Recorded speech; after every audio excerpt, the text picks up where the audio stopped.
आना, तमाम तरह की सारी व्यवस्था, कोई भी विभाग, चाहे वो पुलिस प्रशासन का विभाग हो, न्यायालय का विभाग हो, वकीलों का विभाग हो, मैहर के नेताओं का विभाग हो, ये सारी व्यवस्थाएं बंद है। इसका कारण है कि मैहर कलेक्टर और मैहर विधायक इस रोपवे का संचालन कर रहे हैं। अब इससे बड़ी दुविधा की बात कुछ नहीं हो सकती कि आप 5100 रुपए देने के बाद वीआईपी व्यवस्था ले लेंगे और यदि आपके पास पैसा और रकम नहीं है, आप दर दर की ठोकरें खाएंगे, आप दर्शन भी नहीं कर पाएंगे। रोपवे के द्वारा अपने ही ग्राउंड पर रोपवे 3-3 कैंटीनें संचालित कर रहा है, जो गैर विधिक है, नियम के बाहर है, उसके टेंडर से बाहर है, जो उसको चलाने के लिए ना तो अनुमति रही है ना पूर्व से कभी।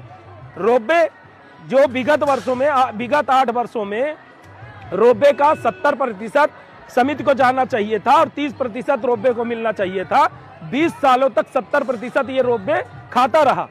पूरे मैहर को उम्मीद थी कि जिला कलेक्टर के आने के बाद ये सारी व्यवस्थाएं सुधरेंगी, पर ये व्यवस्थाएं सुधरने के बजाय हमारी जिला कलेक्टर भी रोपवे प्रबंधन के साथ ही मिलकर बड़े व्यापार को अंजाम दे रही हैं और श्रद्धालुओं को व्यापार का जरिया बना दिया गया है।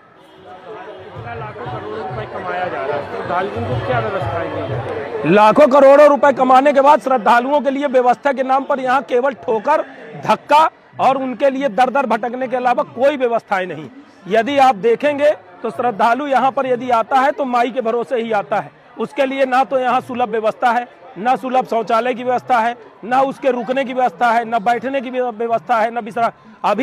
अब श्रद्धालुओं के रुकने की व्यवस्था के नाम पर माई के लोग के नाम का इतना बड़ा प्रोजेक्ट बनाया गया है कि उस प्रोजेक्ट के नाम पर मां शारदा मंदिर में जमा रकम का 50 करोड़ रुपए निकाल कर उस पैसे पर डकैती डालने का काम हमारी जिला कलेक्टर और हमारे मैहर के जनप्रतिनिधि, विधायक, सांसद ये सभी करने जा रहे हैं। क्योंकि माई के लोग की घोषणा पूर्व मुख्यमंत्री शिवराज सिंह जी के द्वारा की गई थी।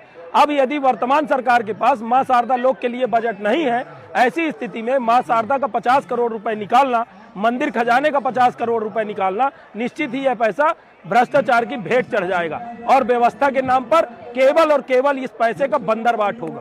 50 करोड़ निकालने का आप आरोप लगा रहे हैं? बिल्कुल आरोप लगा रहे हैं। इस बैठक में कहा गया इसके बारे में? शारदा प्रबंधक समिति के ऊपर दबाव बनाया गया कि यदि सरकार आपको बजट नहीं दे रही है, सरकार के पास मां शारदा लोक के लिए बजट नहीं है, स्वीकृति नहीं मिल रही है, तो शारदा प्रबंधक समिति के पास जो रकम है, जो भी उनके खजाने कोष में पैसा है, उस पैसे से मां शारदा लोक के निर्माण को शुरू किया जाए।